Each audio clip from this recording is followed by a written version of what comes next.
తలలు వచ్చినట్లయితే ప్రార్థనతో ప్రారంభించుకుందాం. పరమగల తండ్రి, కృపగలిగిన ప్రభా, శివగలిగిన నా శివాధిపతి, నీ బంగారు పాదాలకి వందనాలు స్తోత్రాలు చెల్లించుకుంటున్నాం. ఆశ్చర్యకరుడు ఆశ్చర్యకార్యాలు చేసి ఆయా గొప్ప దేవుడు మీరే కనుక స్తోత్రం. మరొకసారి నాయన నీ సన్నిధిలో రీతిగా ఉండడానికి మీరు ఇచ్చిన కృపకై వందనాలు స్తోత్రాలు. తండ్రి, భక్తిహీనులతో నివసించుట కంటే నీ మందిర ఆవరణలో ఒక్క దినము గడుపుట 1000 దినాల కంటే శ్రేష్టమైనటువంటి శ్రేష్టకరమైన సమయాల్లోకి మమ్మల్ని నడిపించిన దేవుని నామం స్తుతించబడును గాక. తండ్రి, సంపూర్తిగా దినపు వాక్యం ద్వారా బిడ్డలతో మాట్లాడండి. వినగల చెవి, గ్రహించగల మనస్సు ప్రతి బిడ్డకు అనుగ్రహించి రక్త ప్రోక్షణ నుంచి నీ మహిమ కలిగిన కార్యాలు జరిగించి తండ్రి దేవా, మహిమ ఘనత ప్రభావములు కేవలం మీరు మాత్రమే పొందుమని ముందుల సమలతోడి నడిపించుమని యేసునామమున అడిగి ప్రార్థిస్తున్నాము తండ్రి. ఆమేన్, ఆమేన్. హల్లెలూయా.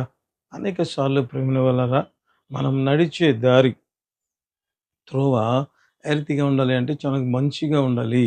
లేకపోతే ఆశీర్వాదకరంగా, దీవెనకరంగా, నిజంగా మరి సంతోషదాయకంగా. చాలామంది అంటారు, చాలా సంవత్సరాలు జరిగిన తర్వాత ఒకవేళ వెనక్కి చూసుకుంటే నిజంగా ఎంతో సంతోషకరమైన జీవితం కనబడాలని అనేక మంది ఆశపడుతూ ఉంటారు. ఎందుకంటే ఆ రీతిగా ప్రతి ఒక్కరు కూడా కోరుకుంటుంటారు ప్రేమ వల్ల.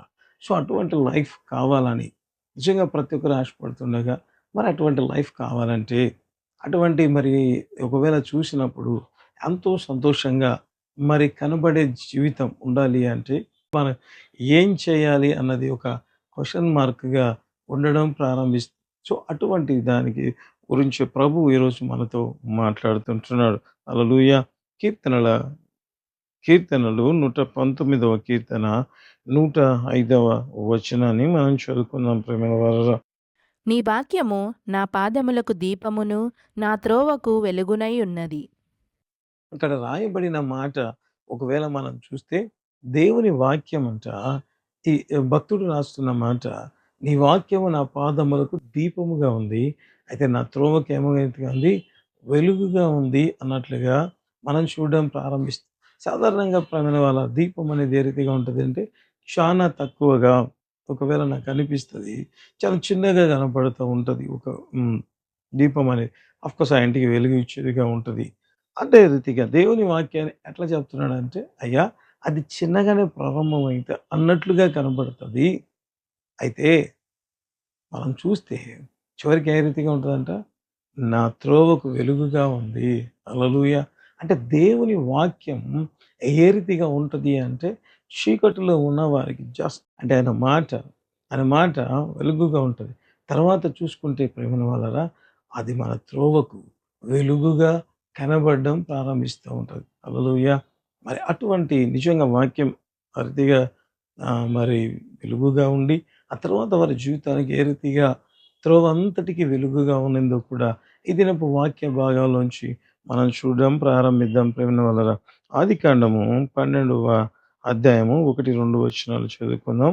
ఆదికాండము 12వ అధ్యాయము 1, 2 వచనాలు చదువుకుందాం ప్రేమ వలన.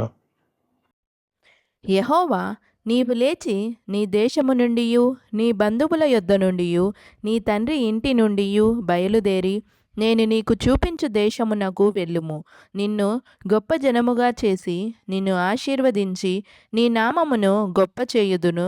నీవు ఆశీర్వాదముగా నుందువు. ఇక్కడ చూస్తే ప్రేమ వలన అబ్రహాము జీవితంలోకి దేవుని మాట వచ్చినట్లుగా ఇక్కడ మనం చూడడం ప్రారంభిస్తాం. నిజంగా అబ్రహాము జీవితంలో దేవుని మాట వచ్చినప్పుడు వెలుగు కలిగిందా? నిజంగా అది ఆయనకు వెలుగుగా మారిందా అంటే నిజంగా ప్రేమన వలన 100% కూడా దేవుని మాట అబ్రహాముకు వచ్చిన తర్వాత, లేకపోతే ఆ సమయంలో వచ్చిన సమయంలో కూడా నిజంగా ప్రేమన వలన వెలుగు కలిగింది అని చెప్పవచ్చు. ఏంటి బ్రదర్ ఎలాగ చెప్తారు అంటే, మనం బైబిల్ గ్రంథంలోనే చూడొచ్చు. ఆదికాండము 11వ అధ్యాయము 30వ వచనాన్ని మనం చదువుకుందాం ప్రియులారా. ఆదికాండం 11వ అధ్యాయం 30వ వచనం. షారాయి గొడ్రాలై ఉండెను, ఆమెకు సంతానము లేదు. ఇక్కడ చూస్తే అబ్రహాము భార్య అయిన షారాయికి ఏం లేదంట, ఆమె గొడ్రాలైంది, ఆమెకు సంతానము లేదు అన్న మాట రాయబడింది. ఒకవేళ మనం అప్పటికి అబ్రహాము వయసు ఎంత అని అంటే నిజంగా రాయబడి ఉంటది. 75 సంవత్సరాలుగా మనం బైబిల్ గ్రంథంలో చూడడం ప్రారంభిస్తాం. అంటే పెళ్లయింది. అబ్రాహాముకి అప్పటికి ఒకవేళ 75 సంవత్సరాలు అయ్యుంటే కూడా శారా జీవితంలో గుడ్రోలుగా ఉంది అంటారు ప్రేమైన వాళ్ళు. అంటే ఎట్లా కనపడతా ఉంది అంటే వారి భవిష్యత్ అగమ్య గోచరముగా కనబడతా ఉంది ప్రేమైన వాళ్ళు. ఎందుకంటే బైబిల్ చాలా క్లారిటీగా అంటే కేటగారికల్‌గా చెప్తున్న మాట ఏమంటే షారాయి గొడ్రాలై ఉండెను అన్న మాట కనబడతది. అంటే వారి జీవితంలో నిజంగా మరి ఏమైనా అంటే భవిష్యత్ గురించి ఏమైనా ఆశలు ఏదన్నా ఉన్నాయా? లేకపోతే వెలుగుకరంగా, ధైర్యకరంగా ఉన్నాయా అంటే ఏమీ లేవు అని చెప్పవచ్చు ప్రేమ. ఎందుకంటే అంత వయసు అయిపోయింది. ఒకవేళ నాకనిపిస్తది క్లియర్ కట్‌గా బైబిల్‌లో రాయబడింది. ఆమె గొడ్రాలు అని రాయబడి ఉంది ప్రేమలో. అంటే ఇక ఏ మాత్రము కూడా ఛాన్సెస్ లేవు ప్రేమైన వాళ్ళ. అంటే ఒక రకంగా చెప్పాలి అంటే ఎట్లా ఉంది వాళ్ళ జీవితం అంటే చీకటిమయంగా ఉన్నట్లుగా. ఎందుకంటే వాళ్ళ భవిష్యత్తు ఇంకేమైనా కనపడుతది అంటే ఏమీ కనబడనట్లుగా ఉండడం ప్రారంభించింది ప్రేమ. ఆ సమయంలో, ఆ సమయంలో దేవుని మాటలొచ్చాయి. ఇందాక మనం చదువుకున్నాం గదా! మరి ఆదికాండం 12 అధ్యాయం 1, 2 వచనంలో రాయబడింది. దేవుడు ఫస్ట్ చెప్పిన మాటే ఒకవేళ చూస్తే నిన్ను గొప్ప జనముగా చేస్తాను అన్నాడు. హల్లెలూయా! అంటే ఏమీ లేదు. ఇక ఈమె జీవితంలో సంతానం కలగదు. లేకపోతే మా కుటుంబం వృద్ధి కాదు. లేకపోతే అబ్రహాము అనే వ్యక్తి పరిస్థితి అక్కడికే ఉండిపోతదేమో అన్నంత భయంకరమైన పరిస్థితిలో ఉంటే, ఆ చీకటిలో ఒకవేళ మాట మార్చి చెప్తే, ఆ దేవుని వాక్యం ఏమైంది? వెలుగుగా మారడం ప్రారంభించింది ప్రేమైన వాళ్ళారా. హల్లెలూయా! అంటే ఆ దేవుని యొక్క మాట వారి జీవితాల్లో ఒక తెలియని నిరీక్షణను కలగజేయడం ప్రారంభించింది. హల్లెలూయా! నిజంగా ప్రియమైన వాళ్ళారా. ఆ తరువాత నిజంగా ఆ మాటలు ఏమవుతున్నాయి? ఆ మాట పట్టుకొని అబ్రహాం ఏం చేశాడు? నిజంగా తన బంధువుల ఇంటి నుంచి, నిజంగా అన్నిటి నుంచి విడిచి బయటికొచ్చినట్లుగా మనం చూడడం ప్రారంభిస్తాం. అంటే ఆ వాక్యాన్ని పట్టుకొని దేవుడు చెప్పాడు కదా! "నువ్వెళ్తే నిన్ను గొప్ప జనం చేస్తాను" అన్నాడు. ఎప్పుడైతే ఆ మాట వచ్చిందో, ప్రేమైన వాళ్ళారా ఏ రీతిగా ఉంది అంటే ఆయన జీవితంలో వెలుగు కలగడం ప్రారంభించింది. హల్లెలూయా! నిజంగా ప్రియమైన వాళ్ళారా ఆ మాట పట్టుకొని అతను బయలుదేరినట్లుగా మనం చూడడం ప్రారంభిస్తాం. నిజంగా ఆ మాట వారి జీవితానికి, రాబో జీవితాలకు ఆ రోజు కనబడింది చిన్న మాట, ఒక నిరీక్షణ మాత్రమే. ఆ తర్వాత మనం చూసుకున్నాం గదా! నా త్రోవకు వెలుగై ఉంటది అని. ఏ రీతిగా నిజంగా ఆ మాట నెక్స్ట్ స్టెప్‌లో అతనికి ఆశీర్వాదకరంగా మారిందో కూడా ఈ దినం బైబిల్ వాక్యంలోంచి మనం చూడడం ప్రారంభిద్దాం ప్రేమైన వాళ్ళారా. ఆదికాండం 12 అధ్యాయము 16 వచనాన్ని మనం చదువుకుందాం ప్రేమ. ఆదికాండం 12 అధ్యాయము 16 వచనం. అతడామెను బట్టి అబ్రామునకు మేలు చేసెను. అందువలన అతనికి గొర్రెలు, గొడ్లు, మగగాడిదలు, దాసులు, పనికత్తెలు, ఆడుగాడిదలు, ఒంటెలు ఇయ్యబడెను. ఇక్కడ చూస్తే ప్రేమైన వాళ్ళారా రాయబడిన మాట దేవుడేమన్నాడు? నిన్ను గొప్ప జనం చేస్తానన్నాడు. ఆ తర్వాత మనం ఒకవేళ చూస్తే అక్కడ రాయబడి ఉంటది ఏమనంటే, నేను నిన్ను ఆశీర్వదించెదను అన్న మాట కనబడడం ప్రారంభిస్తది. ఆ తర్వాత నీ నామమును గొప్ప చేయుదుమని కూడా కనబడడం ప్రారంభిస్తది. ఎప్పుడైతే దేవుడు చెప్పాడో ఈ మాట పట్టుకుని అబ్రాహాము ఆ వాక్యపు వెలుగులో ముందుకు రావడం ప్రారంభించాడో, ఇప్పుడు ఏం జరుగుతా ఉందంట బైబిల్‌లో రాయబడింది ఇందాక మనం చదువుకున్నాం గదా! గొర్రెలు, గొడ్లు, ఆస్తి, ఒంటెలు ఇవన్నీ పొందడం ప్రారంభించాడంట ప్రేమైన వల్లరా. హల్లెలూయా! అంటే దేవుని మాట పట్టుకొని ఆ వాక్యపు వెలుగులో నిజంగా ముందుకు వస్తుంటే తన తండ్రి ఇంటిని విడిచిపెట్టి ఆ వాక్యపు వెలుగులో వస్తుంటుండగా ఏ రీతిగా ఉంది అంట దేవుడు చెప్పిన మాట ప్రకారం దేవుడు ఆ వ్యక్తిని ఆశీర్వదించినట్లుగా అంటే ఆ వెలుగు మార్గం ఏమైంది? అబ్రాహాముకు ఆశీర్వాదమైంది ప్రేమైన వల్లరా. హల్లెలూయా! ఇప్పుడు మీరు వెంటనే ఒక మాట అనొచ్చు. అదేంటి బ్రదర్ ఎట్లా ఆశీర్వాదం అవుతది? ఎందుకంటే అది చాలా పెయిన్‌ఫుల్ మార్గం గుండా అబ్రహాము టైంలో వెళ్ళాడు. ఎందుకంటే ఐగుప్తు రాజు నిజంగా ఫరో లాంటి బలవంతుడు మరి శారాను తీసుకొని వెళ్ళిపోయాడు గదా! అది కృంగుదల గదా! అంటే కానీ దేవుడు ఆ రోజు ఏం చెప్పాడు? నిన్ను గొప్ప జనం చేస్తాను. నిన్ను ఆశీర్వదిస్తాను అన్నాడు ప్రేమ వల్ల. అది దేవుని మాట. అది వారికి వెలుగై వారిని ఇక్కడి నుంచి వెళ్ళు అనింది. ఆ మార్గం గుండా వెళ్తూ ఉంటుండగా దేవుడు ఎప్పటికి కూడా ప్రేమ ఏ విషయంలో కూడా ఆయన మాట వెలుగు అంటే అది వెలుగే ప్రేమ. ఆ వెలుగు మార్గం ఏం చేస్తది అంటే కంఫర్టబుల్ స్థితికే తీసుకెళ్తది కానీ, ఇరుకు ఇబ్బందుల్లోకి లేకపోతే బాధాకరమైన పరిస్థితులకి నిన్ను తీసుకపోయినట్లు కనబడుతది కానీ, అది ఆశీర్వాదకరంగా ఉండడం ప్రారంభిస్తది ప్రేమవర. మనం చూద్దాం నిజంగా ఏ రీతిగా దేవుడేమన్నా మరిచిపోయాడా? ఒక వాగ్దానాన్ని మాత్రమే జ్ఞాపకం పెట్టుకున్నాడా అంటే, మనం చూడ్డం ప్రారంభిద్దాం ప్రేమవరరా. ఆదికాండము 12 అధ్యాయము 18-20 వరకుంటున్న దేవుని వాక్యాన్ని మనం చదువుదాం.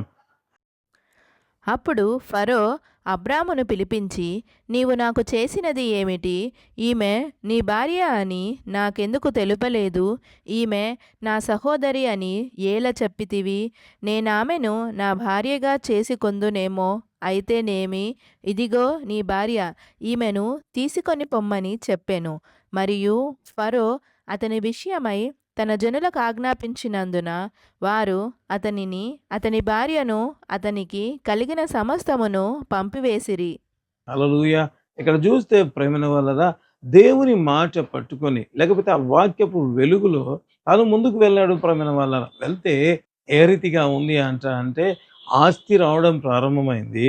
అంత మాత్రమే కాదు ప్రేమైన వాళ్ళరా, తన భార్య కూడా తన దగ్గరికి రావడం ప్రారంభమైంది. అంత మాత్రమే కాకుండా వారిని ఎవ్వరు కూడా ఏమీ చేయవద్దని ఫరో లాంటి రాజు ఆజ్ఞాపించి తన ప్రజలను ఆజ్ఞాపించినట్లుగా మనం చూడడం ప్రారంభిస్తాం ప్రేమైన వాళ్ళరా. హల్లెలూయా! అంటే నాకనిపిస్తది అనేక సార్లు ఏ రీతిగా ఉంటాము అంటే, నిజంగా దేవుని వాక్యాన్ని పట్టుకొని మనం ముందుకు వెళ్ళేవారిగా ఉండం ప్రేమైన వాళ్ళరా. అంటే దేవుని మాట ఏ రీతిగా ఉంటదంట, అది వెలుగై ఉంటది. దానిలో నడిచే వ్యక్తి నిజంగా బైబిల్ చాలా చక్కగా ఉంటది. నీ వాక్యము నా పాదములకు దీపమై ఉంటది. అంటే అయ్యా ఎక్కడ కూడా నేను రాంగ్ స్టెప్ పడకుండా అయితే మళ్ళీ తర్వాత చూస్తే నా త్రోవకు వెలుగై ఉంటది. హల్లెలూయా! అంటే నాకనిపిస్తది ఇప్పుడు వాక్యపు వెలుగులో వస్తే ఏమైంది? అతనికి ఆశీర్వాదం వచ్చింది. ఆ తర్వాత తన భార్య ఏమైనా పోగొట్టుకున్నాడా అంటే లేదు ప్రేమినులారా. తిరిగి పొందినట్లుగా మనం బైబిల్ గ్రంథంలో చూడడం ప్రారంభిస్తాం ప్రేమినులారా. హల్లెలూయా! నిజంగా నాకనిపిస్తది దేవుని కార్యాలు ఏ రీతిగా ఉంటాయి? దేవుని కార్యాలంటే దేవుడు వాక్యపు వెలుగులో నడిచే వారి జీవితం చానా, చానా నిజంగా ప్రేమను వలన ఆశీర్వాదకరంగా, దీవెనకరంగా ఉండడం ప్రారంభమవుతది. హల్లెలూయా! ఇంకా ఒకవేళ వాక్య భాగాన్ని చూస్తే ఇక్కడ రాయబడిన మాటలు మనం చూడడం ప్రారంభిద్దాం ప్రేమన వారలా. ఇంకా గూడా దేవుని వాక్యం ఎంత స్పష్టంగా, ఎంత నిజంగా కంఫర్టబుల్‌గా ముందుకు తీసుకువెళ్తదో మనం చూడడం ప్రారంభిస్తాం. ఆదికాండం 15వ అధ్యాయము 2-4 వరకు ఉంటున్న దేవుని వాక్యాన్ని చదువుదాం. అందుకు అబ్రాము, ప్రభువైన యెహోవా నాకేమి ఇచ్చిననేమి? నేను సంతానము లేనివాడనై పోవుచున్నానే. దమస్కు ఎలియజరే నా ఇంటి ఆస్తికర్తయగును గదా. మరియు అబ్రాము, ఇదిగో నీవు నాకు సంతానమియ్యలేదు గనుక నా పరివారములో ఒకడు నాకు వారసుడగునని చెప్పగా, యెహోవా వాక్యము అతని యొద్దకు వచ్చి, ఇతడు నీకు వారసుడు కాడు, నీ గర్భవాసమున పుట్టబోవుచున్నవాడు నీకు వారసుడగునని చెప్పెను. ఇక్కడ చూస్తే ప్రేమైన వాళ్ళరా మరొకసారి నిజంగా దేవుని వాక్యం అంటే నాకనిపిస్తది ఎంతగా ఆ సంతానం అనేది ఆశీర్వాదం ఉన్నా, ఇంకా దీవెన రాలేదు కదా గొప్ప జనంగా. ఇప్పుడు నిజంగా అనిపిస్తది ఏమని అంటే, ఒకవేళ నేనేమన్నా రాంగ్ స్టెప్‌లో ఉన్నానా అన్నట్లుగా. అంటే దేవుని వాక్యం తిరిగి కూడా ప్రత్యక్షమై, తిరిగి దేవుడు మాట్లాడినట్లుగా మనం చూడడం ప్రారంభిస్తాం. క్లారిటీగా చెప్పాడు దేవుడు. "నీ గర్భవాసమున పుట్టువాడే నీకు వారసుడగుతాడు" అని చెప్పినట్లుగా ఇక్కడ మనం బైబిల్‌లో చూడడం ప్రారంభిస్తాం ప్రేమ వలన. హల్లెలూయా! అంటే నాకనిపిస్తది ప్రతిసారి కూడా మనం ఏం చేస్తూ ఉండాలి అంటే, మనకు నిజంగా ప్రేమల మన మార్గంలో వెళ్తున్నప్పుడు, నిజంగా ప్రతిసారి కూడా దేవుని మీద ఆధారపడినప్పుడు, మన జీవితంలో జరిగే కార్యాలు బహుబలంగా ఉండడం ప్రారంభిస్తాయి. అంటే దేవుని మాట ఏ రీతిగా చూడండి అబ్రహామును నడిపిస్తా ఉందో, ఇక్కడ కృంగిపోయాడు. మొదటిగా ఏమో నిరీక్షణ లేని స్థితిలో ఉన్నప్పుడు దేవుడు మాట్లాడి ఆయన వెలుగు మార్గంలో నడిపించాడు. ఎప్పుడు కృంగిపోతుంటే తిరిగి వాక్యం ఏం చేస్తుంది? ఆ వ్యక్తిని బలపరచడం ప్రారంభిస్తూ ఉంది ప్రేమల వలన. హల్లెలూయా! నిజంగా ఎంత కంఫర్టబుల్‌గా నిజంగా ఎంతగా మరి అబ్రహామును దేవుడు ముందుకు అంటే తన వాక్యపు వెలుగులో తీసుకువెళ్తున్నాడో మనం చూడడం ప్రారంభిస్తాం ప్రేమిల వల్ల. అదే రీతిగా ఒకవేళ చూస్తే దేవుడు నిజంగా ఎంత సంతోషదాయకమైన వాళ్ళ జీవితాన్ని తీసుకొచ్చాడు అంటే ఆదికాండం 21 అధ్యాయము 2వ వచనాన్ని మనం చదువుకుందాం ప్రేమిల వల్ల. ఎట్లనగా దేవుడు అబ్రహాముతో చెప్పిన నిర్ణయ కాలములో శారా గర్భవతి అయి అతని ముసలితనమందు అతనికి కుమారుని కనెను. హల్లెలూయా! ఇక్కడ చూస్తే ప్రేమిన వలన అబ్రహాము జీవితంలో నిజంగా సంతోషకరమైన దినాలు కనబడినట్లుగా మనం చూడడం ప్రారంభిస్తాం. ఎందుకంటే అదే అధ్యాయం ఒకవేళ 6వ వచనంలో చూస్తే శారా అంటది, దేవుడు నాకు నవ్వు కలగజేసెను అని ఇస్సాకు అని పేరు పెట్టినట్లుగా మనం చూడడం ప్రారంభిస్తాం. అంటే ఇస్సాకు అంటే మరి నిజంగా ప్రేమైన వార నవ్వు అనే అర్థంగా ఉండడం ప్రారంభిస్తుంది. అంటే ఏ రీతిగా ఉంది? ఒకవేళ నాకనిపిస్తది, ఆ రోజు అబ్రహాము జీవితంలో దేవుడు 12వ అధ్యాయంలో పిలిచినప్పుడు, ఆ వాక్యము చిన్న దీపమై వారి పాదాలకు వారు వెళ్ళేదానికి మార్గముగా, ఎందుకంటే అప్పటికే వారి జీవితంలో నిజంగా ఏమాత్రం నిరీక్షణ లేని స్థితిలో వాళ్ళు ఉంటుండగా, ఆ వాక్యము ఒకవేళ ప్రేమిన వలన ఆ రోజు పాదములకు దీపముగా కనబడింది. అయితే ఆ వాక్యం రాను రాను ఏమైంది? వారి త్రోవకు వెలుగుగా మారడం ప్రారంభించింది ప్రేమిన వలన. అనేక మంది జీవితాల్లో ఏ రీతిగా ఉంటారంటే, దేవుని వాక్యము నిజంగా ఎంత ఆశీర్వాదకరమైన జీవితాల్లోకి మనల్ని తీసుకువెళ్తది అంటే, మన మాటల్లో చెప్పలేనంతగా ప్రేమిన వలన. నిజంగా అబ్రహాము జీవితంలో ఆ దేవుని మాటే రాకపోయి ఉంటే, నిజంగా అతని జీవితం ఏ రీతిగా ఉండేది? నిజంగా చీకటిలోనే ఉండేది ప్రేమిన వలన. ఎప్పుడైతే దేవుని వాక్యం ఆయన జీవితంలో నిజంగా ఆయన పాదములకు దీపమై, ఆ తర్వాత తను నడిచే మార్గం అంతటిలో ప్రేమిన వలన వెలుగై, ఒకవేళ నాకనిపిస్తది ఎంతటి ఆశీర్వాదకరమైన, దీవెనకరమైన జీవితం అబ్రహాము జీవితంలో జరిగాయి అంటే, నిజంగా ఎంతో గొప్ప కార్యాలు దేవుడు చేసినట్లుగా మనం చూడడం ప్రారంభిస్తాం. అబ్రహాము ఒకవేళ తర్వాత చూసుకుంటే, తన మార్గం ఏ రీతిగా ఉంటది? దేవుడితో నడవడం వల్ల, దేవుని మాట ప్రకారము లేకపోతే ఆ వాక్యములు నడవడం వల్ల ఏమైంది? తన త్రోవ అంతా వెలుగుమయంగా కనబడడం ప్రారంభమైంది. హల్లెలూయా! నిజంగా ప్రేమైన వలన అనేక మంది జీవితాలలో ఏ రీతిగా ఉంటారంటే, మొదటిగా దేవుని వాక్యం కోసం ఆశపడతారు. అయితే వాక్యం వచ్చిన తర్వాత, ఆ తరువాత ప్రేమైన వలన ఏ రీతిగా ఉంటారంటే, తిరిగి దేవుడు నాతో ఏం మాట్లాడతాడు? తర్వాత ఈ స్టెప్ తర్వాత దేవుడు నాతో నా జీవితంలో ఏం చేయాలి అనుకుంటున్నాడు? అన్నది అనేక మంది జీవితాల్లో మరిచిపోయే వారిగా ఉండడం ప్రారంభిస్తారు. ఎప్పుడైతే ఆ రీతిగా జరుగుతదో, ఒకవేళ అబ్రహాము జీవితంలో, ఒకవేళ శారా జీవితాల్లో కూడా మరిచిపోయినప్పుడు ఏం జరిగిందో మనకు తెలుసు ప్రేమైన వాళ్ళారా. అనేక మంది జీవితాల్లో ఏ రీతిగా ఉంటారంటే, మొదటిగా దేవుడు నిజంగా పిలిచి ఉంటాడు. ఏ రీతిగా? మీ జీవితంలో నేను అద్భుతాలు చేస్తానని పిలిచినప్పుడు, వాళ్ళు దేవుని దగ్గరికి వచ్చి ఉంటారు ప్రేమైన వాళ్ళ. ఆ తరువాత వారి జీవితం ఏ రీతిగా ఉంటది అంటే, ఆ రోజు మాత్రమే ఆ వెలుగును తీసుకొని ఉంటారు. ఆ తర్వాత అనేక సార్లు విశ్వాసుల జీవితాల్లో పడిపోవడానికి కారణం, లేకపోతే ఆశీర్వాదాలు పొందకుండా పోవడానికి కారణం ఏంటి అంటే, మనకు వాక్యపు వెలుగులో నడచకుండా ఉండటం వల్ల ప్రేమైన వాళ్ళు. ఆ మొదటిగా వచ్చిన ఆ వాక్యపు వెలుగును మనం ఆ రీతిగా ఆ వెలుగును తీసుకుంటూ వెళ్తే ఏమవుతదంట, అది మన మార్గానికి, మన త్రోవలకు వెలుగుగా ఉండడం ప్రారంభిస్తూ ఉంటది అంట ప్రేమైన వల్ల. హల్లెలూయా! కాబట్టి మనం ఏం చేసేవారిగా ఉండాలి అంటే, ప్రతి విషయంలో కూడా దేవుని వాక్యం ఏం చెప్తది? సో, ఆ వాక్యం ద్వారా నడవడం వల్ల నా జీవితం ఎంతటి ఆశీర్వాదకరంగా ఉంటది అన్నది మర్చిపోతూ ఉంటాం ప్రేమైన వల్ల. అనేక సార్లు చెప్తూ ఉంటారు. ఏమని అంటే, బైబిల్‌లో రాయబడి ఉంటది కదా! కోపపడుడు గాని పాపము చేయకుడి అన్న మాట రాయబడి ఉంటది ప్రేమిన వల్ల. అయితే ఆ మాట క్లియర్‌గా ఉంది. కోపపడుడు గాని పాపము చేయకుడి. కోపం అనేది సహజంగా వస్తది. కానీ, దేవుని వాక్యం ఏం చెప్తది? మీరు పాపం చేయకండి అంటే, మనం ఏ రీతిగా ఉంటామంటే, ఆ వాక్యపు వెలుగులో మనం నడవం ప్రేమిన వల్ల. ఏ రీతిగా ఉంటామంటే, కోపపడి, ఆ కోపాన్ని మనలో దాచుకొని, వారి మీద నిజంగా పగ లేకపోతే ద్వేషాలు పెంచుకొని ఉంటాం. దాని ద్వారా ఏమవుతది అంటే, పాపం చేయకుడి అని దేవుడు చెబితే మనం పాపం చేస్తాం. అంటే దేవుని వాక్యపు వెలుగులో నడవకుండా మనం ఆగిపోయే వారిగా ఉండడం ప్రారంభిస్తాం. అందుకే దేవుని మాటలు ఏ రీతిగా ఉంటుంది అంటే చాలా ఎంత మన జీవితానికి ఆశీర్వాదకరంగా ఉంటాయి అంటే మాటల్లో చెప్పలేనంతగా ఉండడం ప్రారంభిస్తది ప్రియమైనరా. ఒకరోజు ఒక దేవుని బిడ్డ మరి ప్రార్థన మరి దేవుణ్ణి నమ్ముకున్న వ్యక్తి ఏ రీతిగా ఉన్నాడు అంటే ప్రియమైన వాళ్ళారా, నిజంగా తనను చూసి చాలా ఈర్ష్యపడే వాళ్ళు అతనికి ఉంటే, ఈ వ్యక్తి ఏం చేస్తాడంట దేవుణ్ణి నమ్ముకున్నాడు. ఆ దేవుణ్ణి నమ్ముకొని ఏం చేస్తున్నాడంట ప్రియమైన వాళ్ళరా, మరి తను మంచి వస్త్రాలు కొనుక్కున్నప్పుడు దాన్ని ధరించి నీట్‌గా రెడీ అయ్యి ఏం చేస్తాడంట, నేరుగా ఎవరైతే ఈ వ్యక్తి నీట్‌గా డ్రెస్అప్ అయినా, లేకపోతే మంచిగా ఉన్నా, ఎవరైతే ఈర్ష్య పడతారో, అసూయ పడతారో వారి దగ్గరికెళ్ళి నిలబడతాడంట ప్రేమ. కావాలని పోయి కనబడతాడంట. నిజంగా ఆ రీతిగా ఎందుకు చేస్తున్నావు అని అంటే, ఆ వ్యక్తి అంటాడు, ఎట్లు వీళ్ళు నన్ను చూసి నిజంగా సంతోషపడరు కదా, కోప్పడుతుంటారు, ఏడుస్తుంటారు కదా, అందుకే నేను ఏడిపించాలన్నట్లుగా నేను వెళ్ళి నిలబడతాను అని అనుకున్నట్లుగా దానివల్ల ఆ వ్యక్తి ఆనందపడుతూ ఉండేవాడిగా ఉన్నాడంట ప్రేమ వల్ల.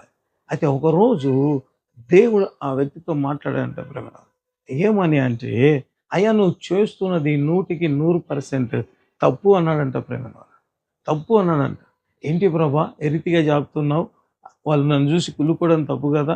ఇప్పుడు నేనేం చేస్తే తప్పు అని ఎలా చెప్తున్నావు ప్రభువా అంటే, దేవుడు అన్నాడంట, వాళ్ళు నిన్ను చూస్తే నువ్వు మంచి డ్రెస్ ఏసుకుంటే, లేకపోతే నువ్వు మంచిగా ఉంటే వాళ్ళు కోపపడుతున్నప్పుడు, అటువంటి వ్యక్తుల దగ్గరికి నువ్వు రెచ్చగొట్టినట్లయితది. ఏది మంచి డ్రెస్ ఏసుకొని వెళ్ళడం. తద్వారా ఏమవుతది? వారు నీ మీద పగబట్టి నిన్ను చంపడానికైనా ప్లాన్ చేస్తారు. కాబట్టి నువ్వు చేస్తున్నది తప్పు అని దేవుడు చెప్పాడంట ప్రేమ. వెంటనే దేవుని బిడ్డ తనను తాను మరి ఏం చేసుకున్నాడు? ప్రిపేర్ చేసుకోవడం అంటే తను చేస్తున్నది తప్పు అని తను తెలుసుకున్నప్పుడు, దేవుని మాటల వల్ల తెలుసుకున్నప్పుడు, తాను నిజంగా ఆ పొరపాటు ఇంకా మరి ఎన్నడూ చేయకుండా మరి ఉన్నట్లుగా మరి చెప్పినట్లు మరి చెప్పడం ప్రారంభించాడు ప్రేమ వల్ల.